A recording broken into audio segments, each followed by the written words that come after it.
Welcome to the Product Design Podcast. I'm your host, Seth Coelen, founder of UX Cabin, where we create world-class web and mobile apps. I'm excited to bring you a behind-the-scenes look into the lives of some of the most interesting and talented people in product design. We'll get strategic advice on how they got to where they are today and things they wish they would have known earlier in their career. Hey everyone, welcome to the Product Design Podcast today. We have a really exciting show for you all today because we have another team member spotlight. Today we have Joseph España with us. He is a senior product designer that lives in California, and we've been working together for a little over a year now. Joseph, great to have you here, man. Yeah, thanks for having me. It's very exciting to be on the podcast. Absolutely.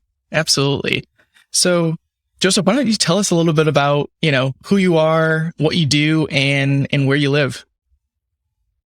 Yeah, sure. Yeah, I'm Joseph España. I live in Palmdale, California with my lovely two kids, Jace and Caitlin. If you've ever played like League of Legends or know about that Arcane show on Netflix, you probably recognize their names. And then my wife, Judy, too, as well. We've been living in Palmdale for the past 7 years. Or some change. And yeah, it's about in the upper tip of LA County. And yeah, so what I do, I'm senior product designer at UX Cabin. I've been there for about a year. It's been great just helping the clients there and product design over there. Been good. And yeah, I guess in terms of hobbies, I definitely play a lot of video games. I watch anime, read manga, and definitely into the Marvel movies and stuff. And also dabble in lettering on the side too when I can. Very cool. Yeah. I don't know how you make time for all of that, but it sounds like tons of hobbies plus all of the life and home and work stuff on top of that. So that's pretty awesome, man.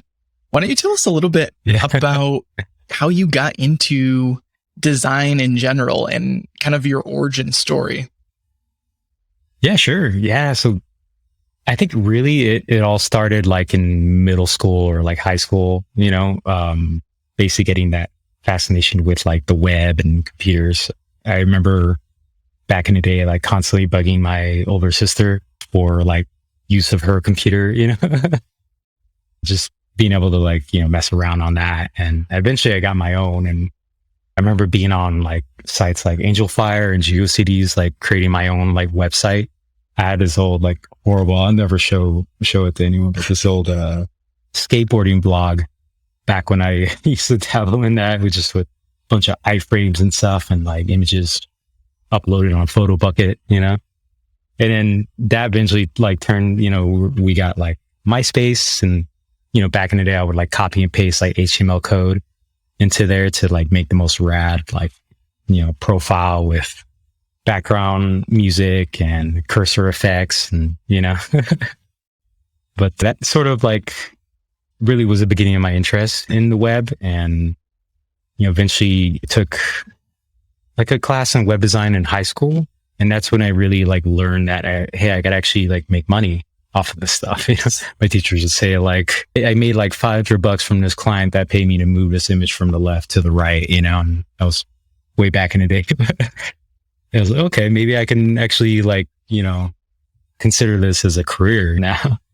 And yeah, that eventually led to going to college for that. I went to Cal State Northridge over here next to the Valley in LA, and spent 4 years there getting a major in graphic design.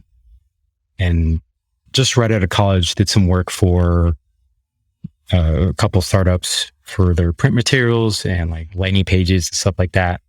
But it wasn't until they came to me, they were kind of pivoting into product design at the time. And I was the only designer. So they kind of asked me to, help develop their product there. And that sort of landed on my lap, I guess, UX and product design.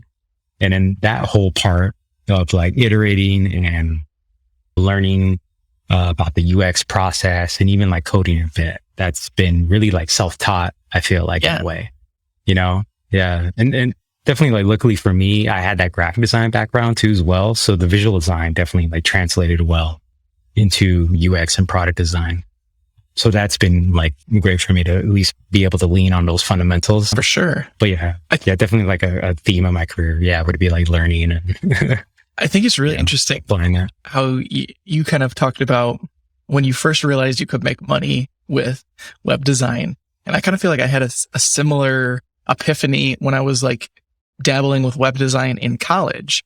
Because I was working normal, like minimum wage job, and you know, you make as much money as you work, like however long it takes. But then I started to have these like clients that I would work with, and I was, you know, brand new, but there's a really sizable market for like high school or college age kids who want to help out small and local businesses for building sites for $500, $1,000, $2,000 that you could, you know, make a lot of money as a young person, putting yourself through college or just making money on the side that you don't have to like go and get a minimum wage fast food job. You can build on these skills and give yourself something that you can build upon for the future. And I was like, just kind of clicked with me. I'm like, oh snap. Like not a lot of like my peers are doing this, and this could lead to like really lucrative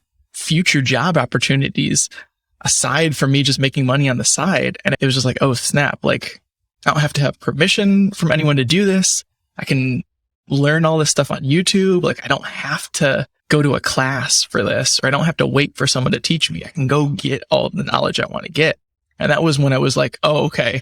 Like I want to do this. I want to learn more about it. And I want to like kind of go all in on it. Yeah. Yeah. I feel like nowadays too, it's like way more accessible than it was back in the day. You know, like there's, I don't know, like YouTube and people offering up educational content, you know, for free that you can learn from. You know, there's definitely like a bunch of designers I look up to that like offer up ways that what they learned, and like even the job interview sort of phase and stuff like that, or how to freelance and stuff. It's definitely like a lot easier now than it was back in the day. Absolutely. And it's so cool that like as a designer or even a developer, it's more so like, can you figure out the question you need to type into YouTube or Google to figure out what you need to like do and apply to your work? Like, you don't have to have all of this knowledge just like contained in your head, like a doctor or something where you just have to know it on the spot. It's like, you can usually have a little bit of time to do some research, look into design patterns or philosophies for how to do things. And it's like, kind of changes from like, you don't have to be a genius. You just have to know what questions to ask. And that's a skill in and of itself, but it's something that's like, that was another epiphany that was like really freeing for me, where I felt like I could figure anything out if I just had the time to research it. Yeah, definitely. Yeah, I feel like Google's like one of my most used tools, I guess, in a way.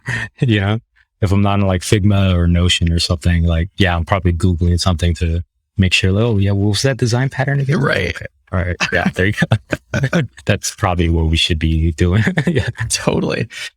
So you kind of learned some things in high school, went to college. Now, did you go to college for interactive media, or was it like more of a traditional graphic design degree? Yeah, I would say more like traditional graphic design. Towards the end, like there was like a little bit of web in there, but it was like Dreamweaver kind of days. And, you know, we would code using that. Yeah, it wasn't like a lot of like web. It wasn't until like after, of course, like I graduated, they started getting more into like the UX and product. And then luckily I've been asked back a couple of times to like help out with the students in terms of just reviewing their portfolios or just presenting on the quick stuff of how it is to be a designer nowadays. But yeah, at the time, yeah, it was more like traditional kind of graphic design in a way. Yeah. And then you said that like, as you got into things, the industry was changing and you kind of had an opportunity fall in your lap to do something more like web design, product design related. And like, was that something that you enjoyed the opportunity, or were you like, I kind of just want to stay in my lane here and do like what I was trained to do? How did that transition go? Yeah, I would say it worked well. Yeah, because I definitely enjoyed working on products more than I did like coming up with a pamphlet for like a convention, or like a marketing landing page, that people probably could care less about. I liked being able to come up with solutions to things for products that people would be able to use like a lot more and find more use and that has more value for people. Yeah. Yeah, totally. Yeah. So once you kind of got the taste of that, switched more into kind of this like UX product design focus, why don't you give us a little bit of just like your history of your career history of where you went and kind of the trajectory of your career from that point? Yeah, sure. Yeah. So like, yeah, I graduated back in like 2010, aging myself now. Worked for like a couple startups for a couple years there. Had a great boss in the beginning that taught me a lot for sure about like what it meant to work in that environment and what sometimes you need to do in order to get things done. And then after like working on their product for like a year or so, I went to like a Fortune 500 company in 2014 and worked there and learned a lot about like what it meant to work like in an agile environment with like Scrum teams and different like product teams and how, you know, that work was divided up and really like about communicating with the team, like other developers and, you know, your product managers and, you know, how to present to like the director of marketing and like your sort of VPs and stuff. So learned a lot there for like the few years. And then, you know, once the pandemic hit, unfortunately, you know, I had to move on from that point and freelance for like a couple months. And yeah, eventually like found my way to UX Cabin, you know, where like, I think it was through like a Slack, I think the Design Social Club Slack, maybe. Yeah, I think so. Yeah. Yeah. So yeah, it was like through there. Shout out to Charles over there. Yeah, for sure. Found a job because of this community. But yeah, that was great. Like, you know, getting in touch with like UX Cabin and working with them, you know, for the past year or so. Yeah, I was going to say that's kind of a cool story in and of itself. I think I had reached out to that channel and then you responded to me, or I don't know if we had like an interview or something, but like we got rolling pretty much right away. I think it was an awesome fit to be able to find you when we really needed that work there. Why don't you just give us a little bit of insight as to how working at UX Cabin is and what your general day-to-day kind of looks like? Yeah, sure. Yeah. So generally I'm a early riser. Like I'm in the West Coast. Both of our clients, at least that I'm working with right now, are East Coast based, you know? So I'm usually like 3 hours behind. But I like to try to get my day started early and sort of be more in their kind of working time zone. But I'll generally wake up like around 5 and then get like a workout in, take a quick shower and then try to get my day started like around 7 or 8, depending on like how long it takes me. And then from there, just depending on like the priorities of different things. So if like, let's say one particular client has a project that, you know, we need something done rather soon, like I'll probably handle that within the first half of the day. And then, you know, that could be from anything to like, depending on where the project is, like sketching or wireframes, prepping for like a user interview or prepping for like a design interview, or there could be like grooming sessions too as well, and like meetings or different things like that. I could be working on sketches or wireframes, prototypes, hi-fi designs and stuff like that. And then, yeah, kind of doing the same the later half of the day for like the other client and then just being able to work on stuff for them. And yeah, the things I like definitely about UX Cabin, like I definitely love like the remote aspect of that. You know, I definitely have a lot more time than I did before. Like before that, you know, I would work in an office and in LA, you know, it's notorious for its traffic. Right. So I'd take like total time in a day of traffic. I'd be sitting in my car and driving maybe like 3 hours. Wow. You know, cause I would drive from Palmdale, to Santa Clarita, which is maybe 40 miles out. And then that takes about like an hour, you know? Yeah, it was a lot of time spent in my car. There's your workout time right there. Yeah, you know, that's like I could get like a leg day routine in that amount of time. Yeah. Yeah, it definitely like gave me time back. And then, you know, I love just being able to take lunch and then like I'm there with my kids like right out the door, Absolutely. You know, behind me, you know, see how their day's going. And they could tell me they really love their Lego set or, you know, like they could tell me how school's been, stuff like that. But Yeah, I feel like I really love that aspect. that aspect of being remote, like those two aspects are like so incredibly killer for just work-life balance. Like being able to go down and play with my kids for 15 minutes, or be able to like go down and get a drink, say hi to them, just see how they're doing. It's like those little things added up throughout the day add up to be like a pretty good amount of time, where if I was going into an office, maybe I see them before I leave, and then maybe I see them when I get home. And then it's like, you get a couple hours before bedtime. It's like, man, I don't know if I could ever go back to that, you know? Right. Same. Yeah. Yeah. I don't think I can either. Yeah. Cause I feel like I have more like energy too, you know, just cause I'm not dealing with the traffic. Like I come back home from the office, I'm usually drained from like that hour car ride. But yeah, when working remotely, I could just leave the office and then, you know, catch up with my kids, play with them, maybe play some video games or something, or watch some Netflix, or catch up on One Piece or something like that. And yeah. Sure. Yeah. Yeah. So, you know, thinking of like you right now in like a senior product design position, and looking back over your career, have there been like specific high points and low points that you look back and can say like, this was a really rough time, or this was a great time, and like anything that you've learned throughout those high and low points of your career thus far? Yeah. Yeah, it's a good question. I would say like definitely like one of the low points was like in the middle of the pandemic, because I've only ever been laid off once, and that was like right in the middle of a pandemic. I was working for like a company in the cruise industry, and you know, as we know, the cruise industry got hit pretty hard during the beginning stages of that. And that was like around in June when I got laid off. And I remember a call that I had with like, you know, my boss and then like the VP of marketing there, and just getting like a pang of anxiety, and almost felt like I was going to have like a panic attack, you know, at the time. I was just in my head, just wondering like, okay, like what are we going to do now that I don't have a job in the middle of a global pandemic, you know? And usually I'm kind of like go with the flow kind of guy. Like, you know, I'm just like, things will settle, you know. So my wife always tells me like she wishes she could, I guess, be more of just kind of go with the flow. And in that case, I was definitely like anxious at all time high. And, you know, it got me thinking too, like more of a self-reflection kind of way, you know, like, okay, like where can I go from here? What am I really good at? What do I want in the future? For sure. And I was able to get out of it in the end, and sort of like up my confidence again eventually. And, you know, was able to, I feel like, kind of rise from the ashes from that. The Phoenix. So, yeah, like the Phoenix.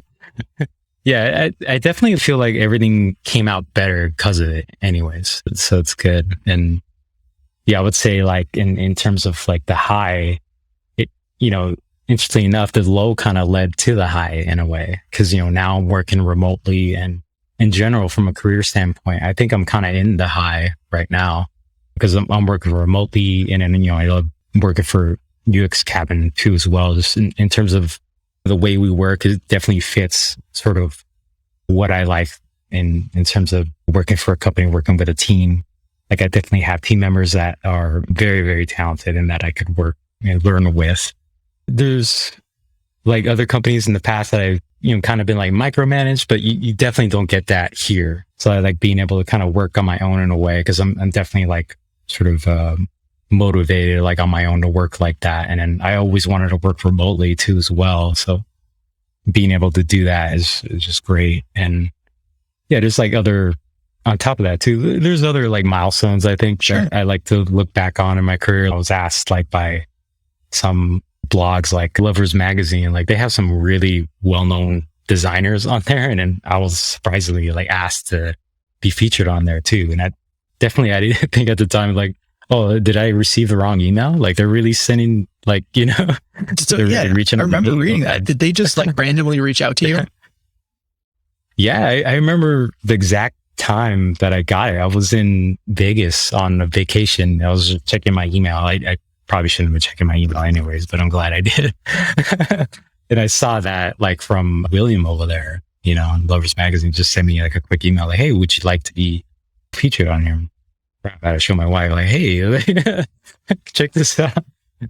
They definitely responded back, even though I was like in a pool somewhere. Yeah. But For those of us, for those listening who aren't familiar with the magazine, we'll obviously link it up in the show notes, but can you give us a little kind of overview of what their magazine and platform is? Yeah, sure. So they have like, website where they feature, I think they do it like weekly with different designers and sort of showcase like what inspires them, different products that they feel is like great design, and really about their journey in, to design, either it be like graphic design, product design, different sort of aspects of that. And it just learn more about their life. Yeah. And so I think it's like loversmagazine.com, but yeah, you can go on there and then yeah, man, that was awesome. See all the feature designers. We're all super pumped when you got on that. That was really, really a cool article for sure. Thank you. But yeah, it was great.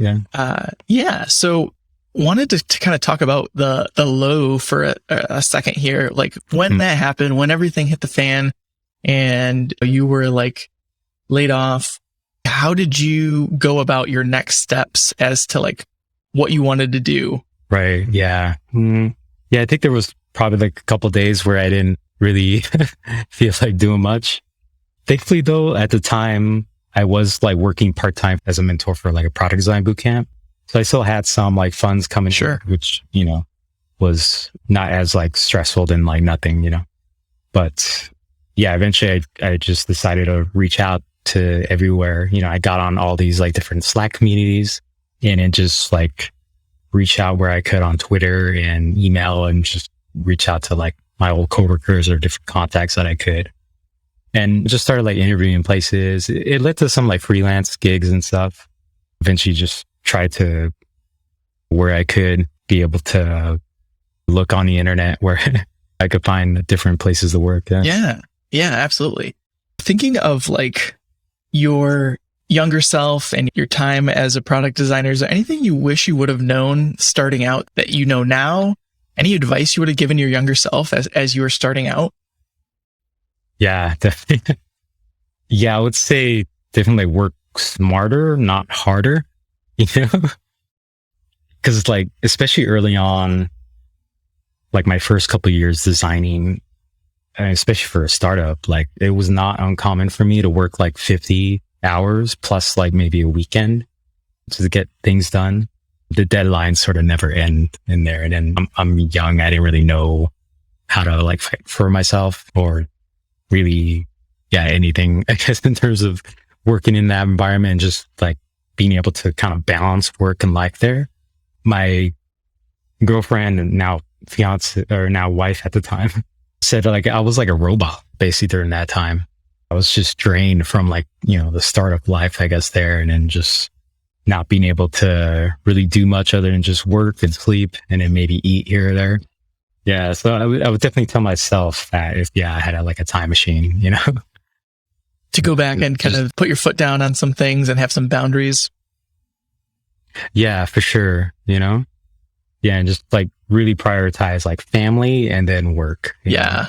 And not the other way around. Yeah. Cause there's definitely like time that I wish I can get back now, Yeah. I think that's a really good point. Cause you think of like all of those like kitschy stories of people like at the end of their life, like looking back, what would you have done differently? And basically nobody in those situations says like, I wish I would have worked more. I wish I would have closed another deal, or I wish I would have put like more hours in on this random weekend. It's always, always, always like, I wish I would have had more time with family or invested more in relationships or non-work related stuff. And it's really hard because I think, especially even in our culture, everything's very like career driven, career focused. Career is a ways that like you kind of define your success in a way. And I think it is healthy to sit back and always be evaluating the balance of your career and your work and putting those in proper priority. Right. Yeah, definitely. Yeah. And like no one's been on their deathbed and just like, oh, I wish I got the CEO like 10% more or on their return on investment. Yeah. That has never been said. Hopefully never will be. That's never, yeah. Yeah. So that's really good. Thinking to your time, that wasn't too long ago. And I think some people don't realize that until when they're 40s, 50s or later, that, wow, I'm spending way too much time on something that, ultimately is not family and is not part of my major priority list. And kudos to you for figuring that out before retirement. Right. Yeah. Thank you. Yeah. Yeah. I feel like I didn't really learn that lesson until like a few years ago, like really like recently. Cause even then, like when I moved on from a startup life, like I was working for like a Fortune 500 company and eventually like took on other jobs just cause like, I wanted more money, I guess, in a way. Sure. Just being able to pay bills, I guess, easier. But I was working for, part-time that product design boot camp and then like another startup in San Francisco. I was like helping with their iOS app, but eventually that got to me. Like I wasn't really eating right. Eventually, like ultimately it led to me like just fainting in the middle of a convention floor. Are you serious? Max. This sounds like a great story. What happened here? Yeah. Yeah, I guess, I mean, I wasn't eating right. I don't think I really ate anything that entire day. And then we were at the LA Convention Center and it's pretty huge. And they have us like running around different venues here and there for their sort of, classes, I guess you could say, or like, keynotes and stuff.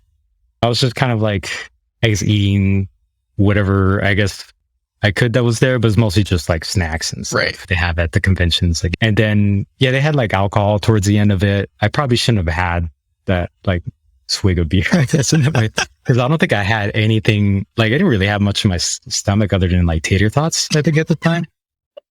And I probably had ran or walked around like a few miles, I think, throughout the day. I don't know. But I remember I was in line for some swag, the convention. Like I was trying to get like a shirt.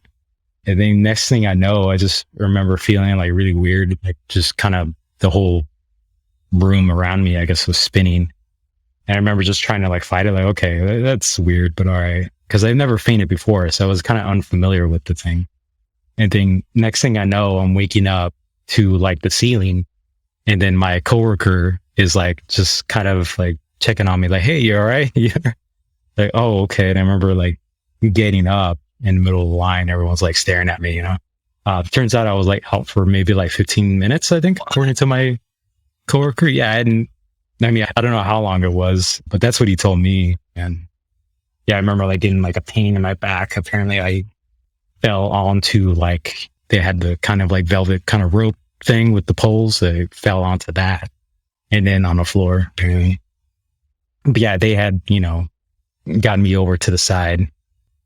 And luckily there was like, they called the medic team too as well. So they were just checking on me. But yeah, I was running myself ragged and hadn't eaten anything the whole day. And I think it just finally ended up on that. Yeah. That was sort of like the moment where I realized like, oh, I probably should be taking care of myself more. Yeah. Yeah.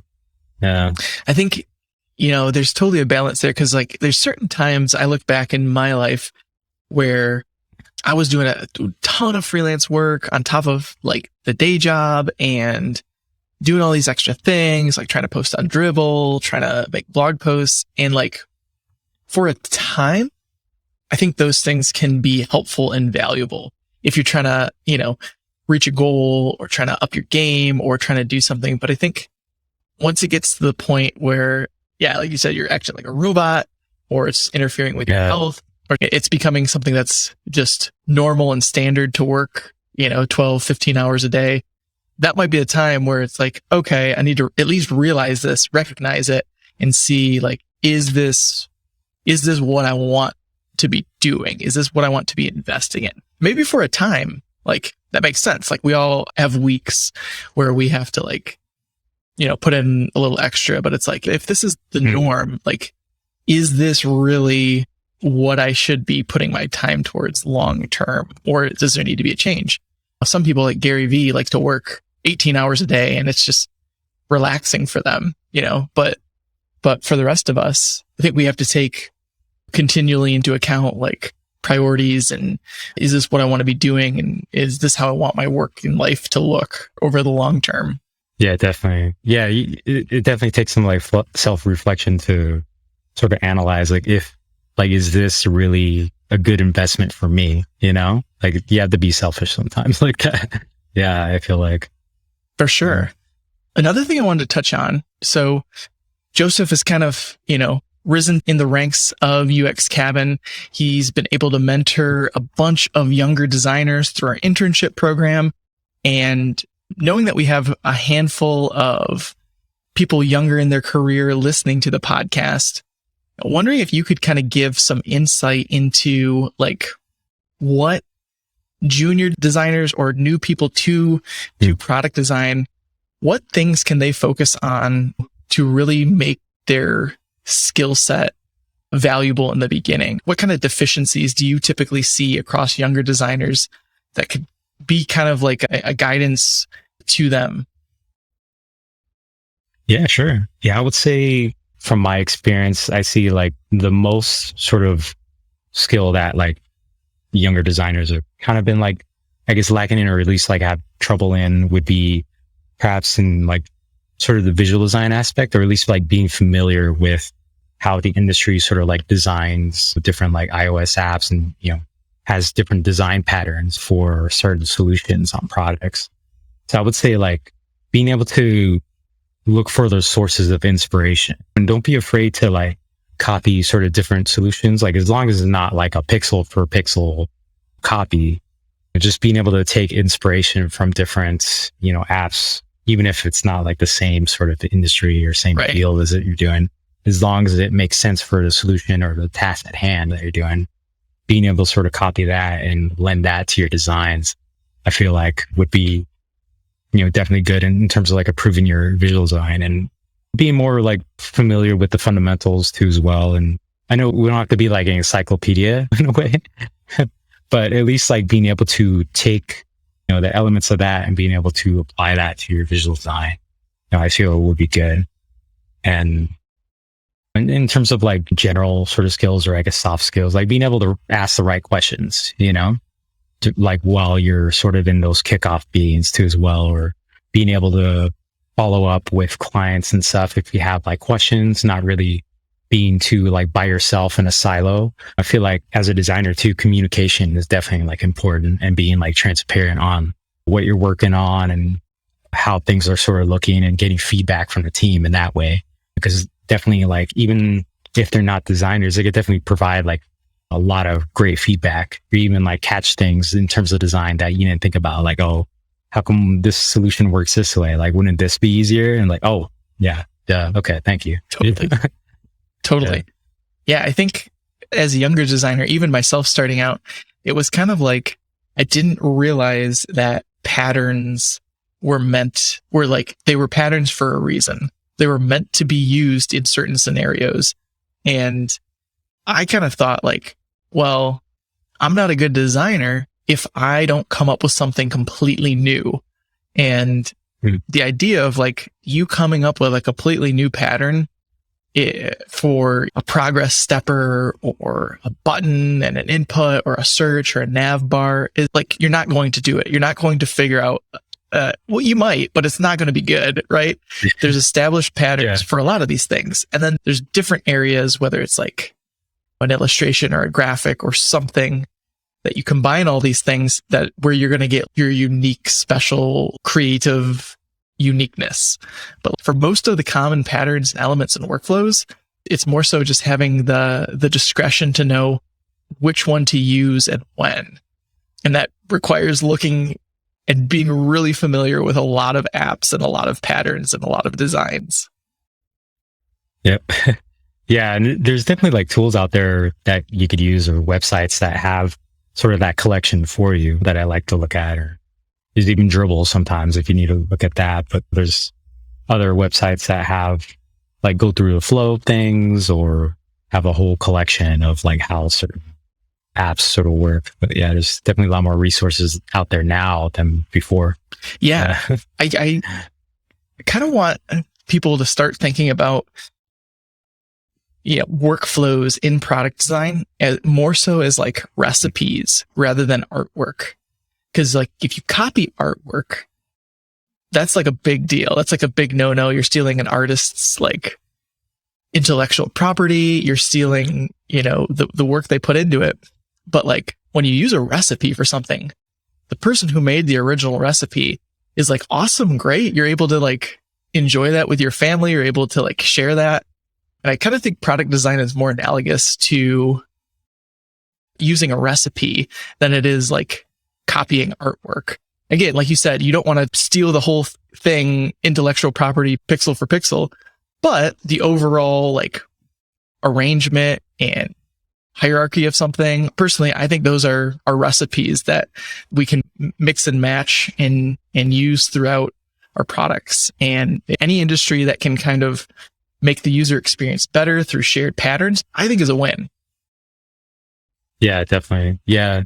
Yeah. Cause it leads to that whole like, for the general user base to be more familiar with your product too. If everyone's kind of following like a similar design pattern or how like things work, I feel like it's better in the long run for everyone, Absolutely. And I love that comparison too. Yeah. They're definitely recipes. I feel like, than like you're copying artwork, Right. Yeah.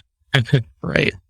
So one other thing that's kind of interesting is like you have all these different designers that we work with on the team, and everyone's got their different strengths and weaknesses. And Joseph happens to be one of the most organized people I've ever met, at least from a design file perspective. Was that something that you've kind of like always had, like a meticulous organization of how you keep your artboards, or is that something that you have to like discipline yourself to do and go back and clean up over time? Yeah, sure. Yeah, I would say like in the early days, I wasn't as organized, like maybe in my sort of like folder system on my own computer, but definitely in terms of like the files I had, I wasn't as organized for sure. Working on like Photoshop or you had to like hide layers to show different pages. Yeah. Oh man, yeah. And I definitely wouldn't name my layers as much as I do now. Yeah, so it was definitely a mess then, but it was something like more recently that I wanted to sort of get better at. I kind of learned that a little bit, like working for sort of like a corporation, because there's a lot of sort of red tape and like technical debt or even design debt that, you try to learn going in, but you're not going to really know all the ins and outs of the company within like the first day or something. So it was something that like I wanted to do moving forward, to be able to have sort of those notes. So that way, like 6 months later, I know why we made that decision, how we made a decision, how the design looked like at that time. So that way I can like, be better, move forward. But yeah, I think that's so true. Cause it's almost like, it's one of those trade-off things where it's like, you're iterating on something, it's messy, but you get it over, someone gets eyeballs on it and they give, feedback, thumbs up, thumbs down, whatever. But it always happens where you come back 3, 6, 9 months later and you're like, you're trying to find something, you're trying to look for something, and you're just like stumbling over these artboards, you're stumbling over all of these different iterations. You're like, crap, where is that thing?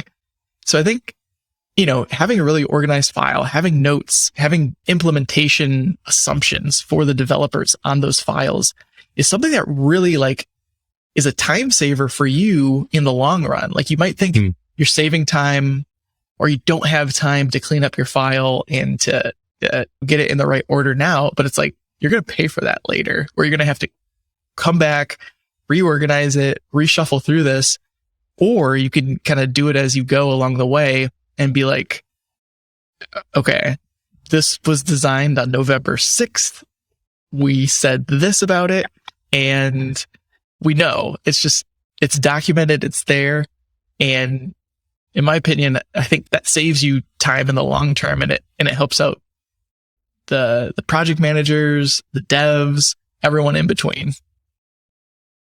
Yeah, definitely. Yeah. And I feel like that helps us like work asynchronously too. Like just being able to have those like documents there so anyone can like go on, they say this like Jira story and be able to see like the notes, like a link to the Figma Loom video going over everything. And then the Figma also has like notes and arrows pointed to like, we made this change here because of X. And yeah, I feel like Loom just itself too, saved me like a lot of time, because you get those like notifications like, oh, this person has viewed like this video.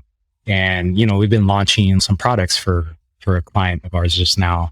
And I've been seeing like, you know, from developers have been like, oh, they watched this video. The QA analysts have watched this video. And I just think of like, oh man, I wonder like how many meetings I saved myself just now. Exactly. From those like 5 notifications. Yeah. That's what I love about like async is you send, if you have a meeting, a synchronous meeting with people, you are relying on the fact that everyone is listening to everything each other says, taking good notes, and then you're coming away from that remembering correctly what was said.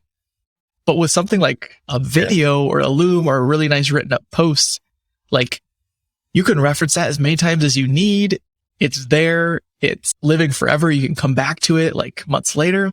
And I think, man, there is just so much opportunity and so much time saving in asynchronous communication that you can use to cut out current and future meetings. And it's a beautiful thing.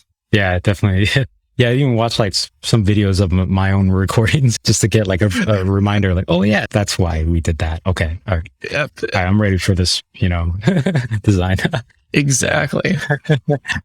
So kind of at the beginning of the podcast, we were talking a little bit about some of your hobbies, and, you know, with your graphic design background, you're also pretty good at lettering and illustration. Now, I'm guessing that kind of was some of your more foundational work in your graphic design program, but maybe you can just give us a little bit of insight into like that hobby of yours and how you pursue it and get better at that. Sure. Yeah. Yeah. So definitely like my knowledge of typography, like sort of lends itself to like the lettering aspect. And that was sort of like why I was more interested in like lettering as well. Cause I was always like a fan of typography and just being like more interested in that. I always consider myself one of those designers that can't really draw, you know, at all. Like I took a illustration class in college, but I mean, I wasn't the best, you know? And yeah, I wanted to like improve upon those skills too. I mixed that and just like being, you know, in love with typography. I always love like different lettering artists that like I see on Instagram and online. I wanted to be able to do some of the work that they did. And yeah, eventually like picked up sort of doing like 100-day project. Al Luna sort of inspired that in me. And I think it was from like another podcast that I heard her talking about that. But yeah, I've basically been trying to do that. And I don't get to like do a piece every day. I never have the time for that, but I at least try to get like every once in a while or every like few weeks, I try to get like another piece coming in.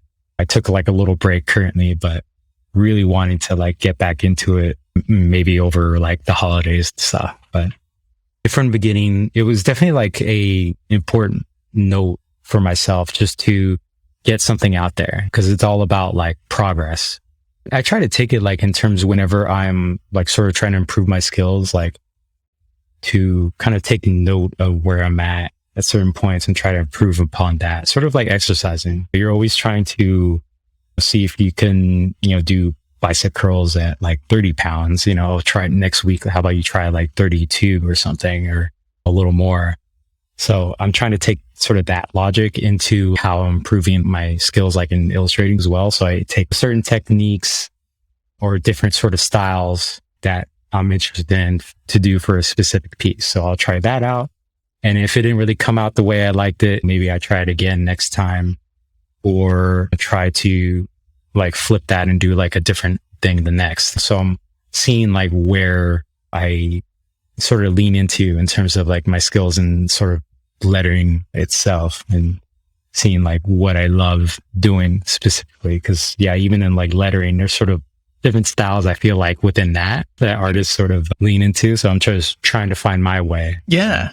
I think that's really cool too. Cause like those sort of hobbies, for like a while, I had a hobby of just like doing UI outside of work. And anything like that, I think is really healthy, just because you don't have requirements. You don't have someone who has to like approve it. It's more so just you're kind of doing it for yourself. It's kind of exploratory and it's kind of fun. And I think there's a lot of growth to be had in that sort of environment. Yeah, definitely. Yeah. Yeah. And it's all about like trying not to be so perfect. Yeah. Yeah. Just get it out there, see what the feedback is, and then try to improve upon that. Cause yeah, not everything's going to be pixel perfect. It's impossible. Absolutely. Yeah, definitely. Wanted to kind of get a little bit of your insight and wisdom for anyone who's kind of newer to product design and who's looking to get some advice or some traction on how to actually get into the field. Do you have any tips for someone starting out, whether it's tips about like putting their portfolio together or interviewing or focusing on certain skills that you would offer up to anyone getting into product design? Yeah, I guess like in terms of like, some of the first things to do, like definitely reach out, to your network, reach out online for sure. There's definitely like a lot more opportunities, I think now.